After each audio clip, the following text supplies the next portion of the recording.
Okay, so what I want to do to just see what the weight is going to be when I get some of the values in, I'm going to develop some of this collar out here, some of the jacket, so that I can start getting a feel for the real sense of lighting. I want to have this contour. You'll notice too, if you have a chance to see this very dark, that this is just like the sphere.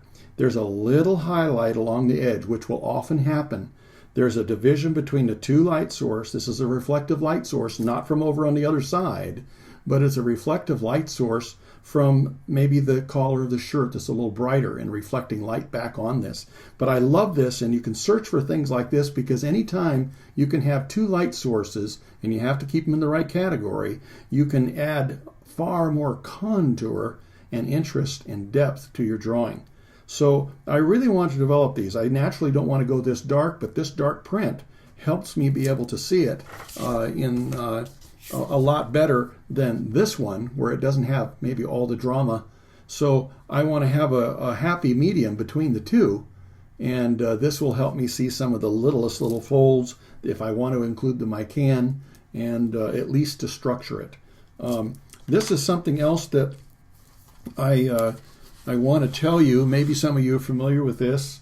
When you are looking at a subject like this, you can go ahead and frame it in and give yourself an idea whether it's either going to fit into the prescribed area in a book or a magazine, or whether it's going to fit into a certain size frame and mat. So some of the different mats are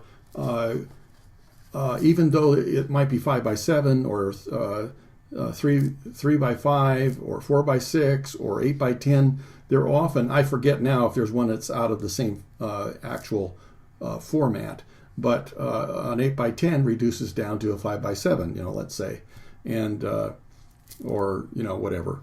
So what you find is if you cut a hole in a mat, you can go ahead and take this opportunity to look through here and start framing in your drawing. It's kind of hard for me to pick it up, but I just thought I'd go ahead and show you a little bit so you can frame that in and you can see what is going to be framed out, what is going to be a problem if you're not able to see your drawing in the right shape. You can go ahead and do something like this. You can take it and make this hole even a lot smaller, as long as it's in the same proportions, and just have it to right up near your face and peek through it. So it's really nice to be able to have that opportunity before you overcommit and say, okay, I didn't think about that. This is going to be way out there. It may be possible if we do some adjustments on our drawing as we go here. Now the other thing is, and most of you probably won't have something like this, but this is something I used to use as an illustrator when I have a client giving me an assignment and they want me to fit it within a certain size on their in their magazine. They just have a certain space. Well, now I want to be able to maybe fill that space or see if it fits nicely within that frame.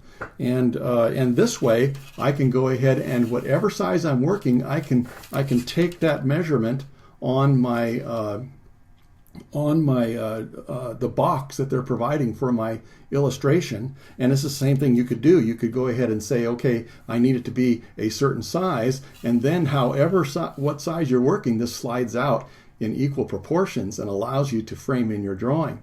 Well, you can see I have quite a bit over here that I may want to go ahead and take advantage of, or maybe I'll go ahead and do something top and bottom, but I don't want to get carried away.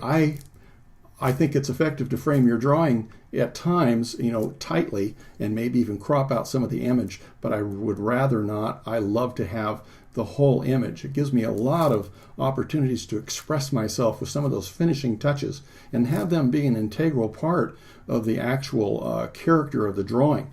And so anyway, these are some of the things. So now that I get this framed in, whether it's going to be this size or not, I have a chance to see how I would want it framed. I could change the size and proportion if I wanted to and see what I want to develop in my drawing. Now, again, I don't want to go way out and just because I think it's cool to have a zipper out here, just start drawing because I've always wanted to do a zipper, and why not? Because I still want to have the central attention to this character, and I don't want anything to distract. I want everything to complement that. So if I can put other detail around a perimeter and not distract from my original intent is to bring the person into who this person is. You've already felt that in the subject saying Mr. Soul Eyes and all these different things. Those are the kind of things that go on when you're looking at a subject. You want to be able to have something to communicate if you can.